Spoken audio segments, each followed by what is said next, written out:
मैत्रिणींनो, आज आपण आपल्या पाठ्यपुस्तकातील पान नंबर 31 वरील जाता असताला ही जी गुरुदेव रवींद्रनाथ टागोर यांची कविता आपल्याला अभ्यासायला आहे ती बघणार आहोत. ही जी कविता आहे ही स्थूल वाचनाच्या अंतर्गत येते. आता स्थूल वाचन म्हणजे काय, तर ह्यावरती काही स्पेसिफिक वेगळे 6 मार्कांचे प्रश्न जी तुम्हाला एकूण स्थूल वाचनं पाठ्यपुस्तकात आहेत त्या सगळ्यांचे मिळून 6 मार्काचे वेगळे प्रश्न प्रश्नपत्रिकेमध्ये विचारले जातात. त्यावरती असे जे आहेत चौकटी पूर्ण करा, रिकाम्या जागा भरा, विशेषण विशेष्य जोड्याला वगैरे वगैरे असे प्रश्न विचारले जात नाहीत. तर ह्या ज्या स्थूल वाचनाचे जे धडे किंवा कविता आहेत त्यावर आधारित तुम्हाला डिस्क्रिप्टिव्ह टाईपचे प्रश्न प्रश्नपत्रिकेमध्ये विचारले जातात. तुमची मतं विचारली जातात किंवा काही डिस्क्रिप्शन्स विचारले जातात कवितेशी किंवा त्या धड्यांशी संदर्भात. आता ही जी आहे जाता असताला ही आपल्याला त्याच पद्धतीची कविता आहे, स्थूल वाचन या प्रकारातली. या कवितेचे कविवर्य कोण आहेत, तर गुरुदेव रवींद्रनाथ टागोर. ह्यांना कोणी ओळखत नाही असं मला नाही वाटत कोणी भारतामध्ये असेल.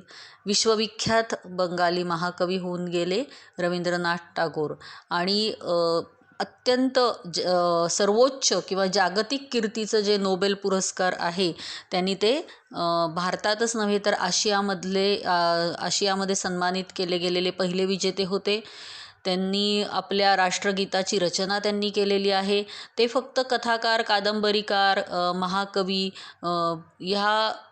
फक्त या प्रकारांमध्येच त्यांनी त्यांचं लेखन केलं असं नाही, तर ते प्रतिभावान चित्रकारसुद्धा होते. हे सुद्धा बरेच जणांना माहीत नाही आहे. तर त्यांचे अनेक लेखन जे आहे ते खूप वेगवेगळ्या भाषांमध्ये त्याचा अनुवाद झालेला आहे आणि त्यांनी ज्या शैक्षणिक आणि सांस्कृतिक ज्या संस्था निर्माण केल्या, शांतिनिकेतन आणि विश्वभारती, यांना जागतिक लेवलवरती कीर्ती मिळालेली आहे. त्याचबरोबर रवींद्र संगीत म्हणजे ते संगीताला सुद्धा त्यांनी स्पर्श केलेला आहे आणि भारतीय संगीताला त्यांनी दिलेली ही एक मौल्यवान भेट आहे. त्यांचे बरेचसे जे काव्यसंग्रह आहेत, त्यांचं नाटकं आहेत, त्यांचे बरेच विपुल असं लेखन आहे ते प्रसिद्ध झालेलं आहे. आता ही जी प्रस्तुतची जी कविता आहे जाता असताला ही मूळ बंगाली भाषेतली कविता आहे, कारण रवींद्रनाथ बंगाली होते. तर या प्रस्तुत बंगाली कवितेचं मराठीमध्ये स्वैर रूपांतर. आता स्वैर रूपांतर म्हणजे काय, कट टू कट शब्द उचलून ट्रान्सलेट करून टाकता येणं अशक्य असतं कवितेच्या बाबतीत तरी. त्याचा गर्भितार्थ लक्षात घेऊन, त्याचा मूळ गाभा काय आहे ते लक्षात घेऊन त्याप्रमाणे कविता फुलवावी लागते.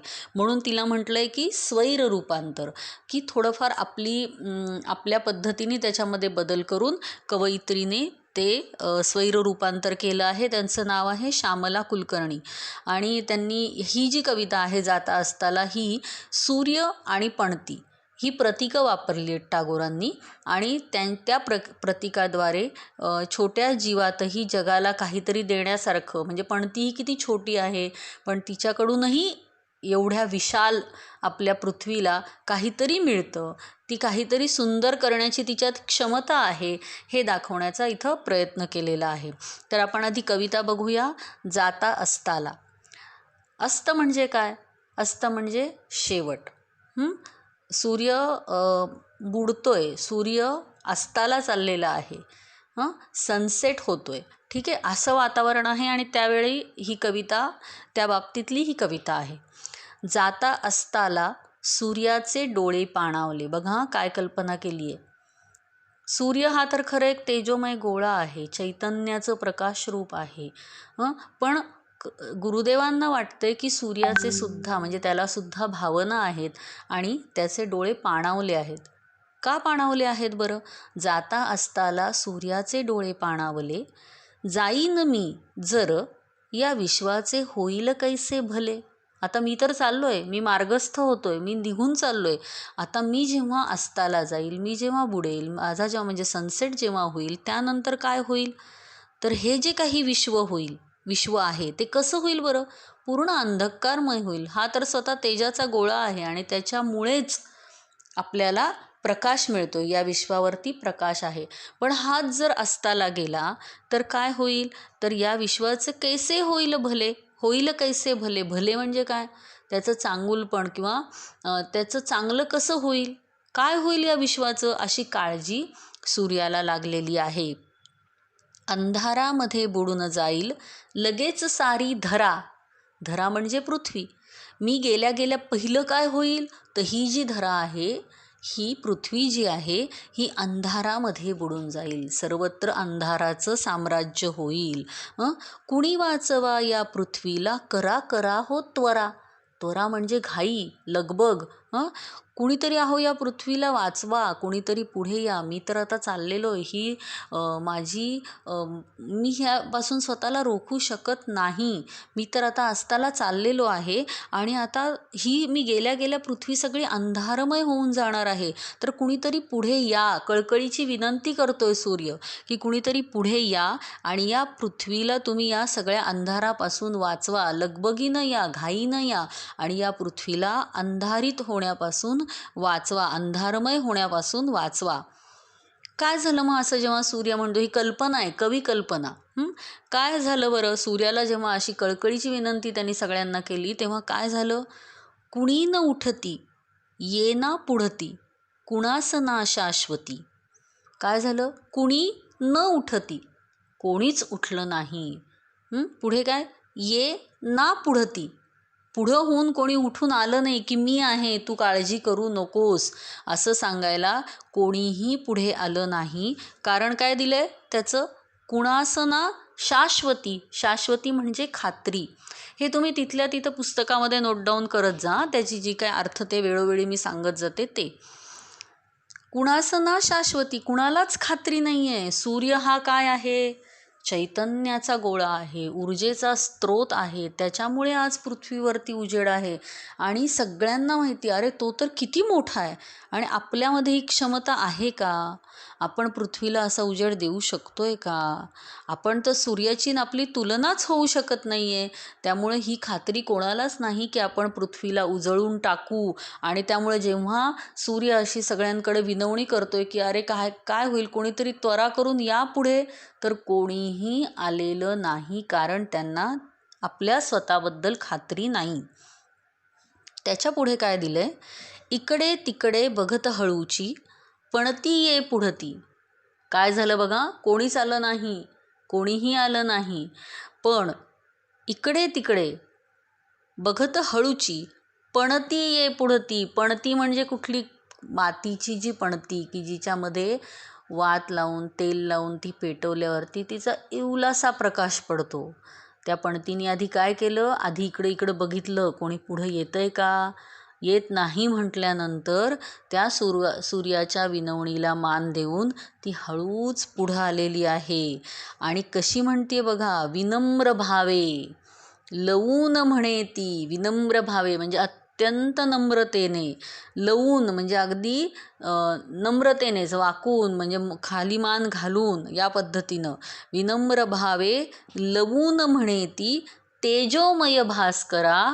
तेजोमय ज्याच्यामध्ये तेज साठवलेलं आहे असा भास्कर. भास्कर हे कुणाचं नाव आहे? सूर्याचं नाव आहे. तर ती सूर्याला उद्देशून म्हणतीये, तेजोमय भास्करा मम तेजाने जमेल तैसी, उजळून टाकीन धरा. काय आहे तिचं म्हणणं? की अरे हे तेजोमय भास्करा, मम तेजाने, मम म्हणजे माझ्या, तेजाने म्हणजे माझ्यामध्ये जे काही तेज आहे, मला पेटवल्यानंतर जो काही इवलुसा प्रकाश पडतो आहे, जमेल तैसी, जसं मला जमेल तसं माझ्या परीनं उजळून टाकील धरा. ही धरा, ही पृथ्वी मी उजळून टाकेल. मला माहिती आहे की मी तुझ्या एवढी प्रकाशमान नाही. तू तर चैतन्याचा स्रोत आहे, ऊर्जेचा स्रोत आहे. तुझ्यामुळे संपूर्ण ही जी पृथ्वी आहे ही तेजानं झळाळून निघते. पण मी तर एवढीशी, मला आधी वात लावावी लागते, त्या पणतीत माझ्या तेल घालावं लागतं आणि ती कोणीतरी पेटवावी लागते. तेव्हा कुठे मी एवढासा प्रकाश देऊ शकते. पण मी माझ्या बाजूनी हा प्रयत्न करेल की माझ्या एवढ्याशा प्रकाशानं का होईना मी ही धरा उजळून टाकण्याचा प्रयत्न करेल. थोडा तरी प्रकाश पडेल की नाही? मिट्ट अंधारापेक्षा मिणमिणता उजेड कधी पण चांगला की नाही? तर मी असा प्रयत्न करेल. वच, वच म्हणजे तिचं बोलणं, वचन. वच हे ऐकुनी त्या तेजाचे, डोळे ओलावले. त्या तेजाचे म्हणजे कोणाला उद्देशून म्हटलंय हे? सूर्याला उद्देशून म्हटलंय की सूर्याचे, ते पणतीचं हे बोलणं ऐकून सूर्याचे डोळे ओलावले, म्हणजे त्याला खूप समाधान वाटलं, सार्थक वाटलं, बरं वाटलं आणि त्यामुळं त्याचे डोळे भरून आले. आणि पुढे काय म्हणतायत? तृप्त मनाने आणि रवी तो झुकला अस्ताकडे. तृप्त मनाने तिचं ते बोलणं ऐकल्यामुळं तो निर्धास्त झाला, त्याला बरं वाटलं. कुणाला? रवी. रवी म्हणजे हे सूर्याचं आणखी एक नाव आहे. सूर्याला खूप बरं वाटलं आणि तृप्त मनाने म्हणजे समाधानाने तो झुकला अस्ताकडे, तो त्याच्या वाटेला निघून गेला, अस्ताकडे झुकला, सनसेट झाला. म्हणजे त्याला पणतीवरती पूर्ण विश्वास आहे आणि आपण गेल्यानंतर पणती ह्या पृथ्वीवरती तिच्या स्वतःच्या काय म्हणतात त्याला, जीवा इतकं का होईना, थोडं का होईना, मिणमिणतं का होईना, या पृथ्वीला प्रकाशमान करेल अशी त्याला खात्री वाटली आणि मग तो समाधानाने अस्ताकडे गेला. आता ही कविता खरं तर समजायला खूप सोपी, अगदी छान साध्या सरळ भाषेमधली ही कविता आहे. मला नाही वाटत ही समजायला कुठे काही अवघड आहे, पण याच्या मागचा अर्थ आपण गर्भितार्थ जो म्हणतात तो लक्षात घ्यायला हवं. हे काय आहे? सूर्य आणि पणती ही गुरुदेवांनी प्रतीकं वापरलेली आहेत. कशी प्रतीकं आहेत लक्षात घ्या. समाजामध्ये खूप प्रकारची माणसं असतात. इथं ह्या समाजामधल्या माणसांचंच चित्रण आहे. सूर्य म्हणजे कोण? समाजाला मार्ग दाखवणारा. काही सुधारक लोक असतात, काही समाजसेवक असतात, काही लीडर्स असतात, हो की नाही, काही गाईड असतात की जे काय करतात की आपल्या समाजाला दिशा दाखवण्याचं काम करतात, आपल्या समाजाला पुढं नेण्याचं काम करतात. त्यांच्यामध्ये खूप क्षमता असते आणि ते खूप चांगल्या पद्धतीनं त्यांचं काम करत असतात आणि आपल्या समाजाला, आपल्या जगाला वाट दाखवत असतात, चांगल्या वाटेला नेत असतात, चांगल्या ठिकाणी नेत असतात, उत्कर्ष साधत असतात, प्रगती करत असतात. अशी काही माणसं जगामध्ये असतात जे लीडर्स असतात, बरोबर आहे. आणि उरलेलं जग हे काय आहे बरं? सर्वसामान्य माणसांनी भरलेलं आहे. सगळेच लीडर्स असतात का? नाही. समाजात अशी काहीच माणसं असतात जे दिशा दाखवण्याचं काम करतात आणि त्या दिशेला इतर जे सर्वसामान्य आहेत ते वाटचाल करत असतात. मग सूर्य हे कुणाचं प्रतीक आहे? तर सूर्य हे समाजातल्या अशा काही थोर लोकांचं प्रतीक आहे जे आपल्या समाजाला, आपल्या जगाला वाट दाखवण्याचं काम करत असतात. आणि पणती हे सर्वसामान्य माणसामधल्या अस्मितेचं प्रतीक आहे की तुम्ही जर सर्वसामान्य माणूस जो खरं तर फार काही करू शकत नाही, समोरच्यानी वाट दाखवली त्या वाटेवर चालत राहणं हे त्याचं काम आहे, आपलं रोजचं साधं सरळ आयुष्य जगणं हे त्याचं काम आहे. पण त्यांनी जर मनात आणलं तर तो सुद्धा स्वतःच्या तेजाने या पृथ्वीला उजळून टाकण्याची त्याची क्षमता आहे, हे सांगण्याचा इथं प्रयत्न केलेला आहे की पणतीने किंवा सर्वसामान्य माणसाने स्वतःला कमी लेखू नये.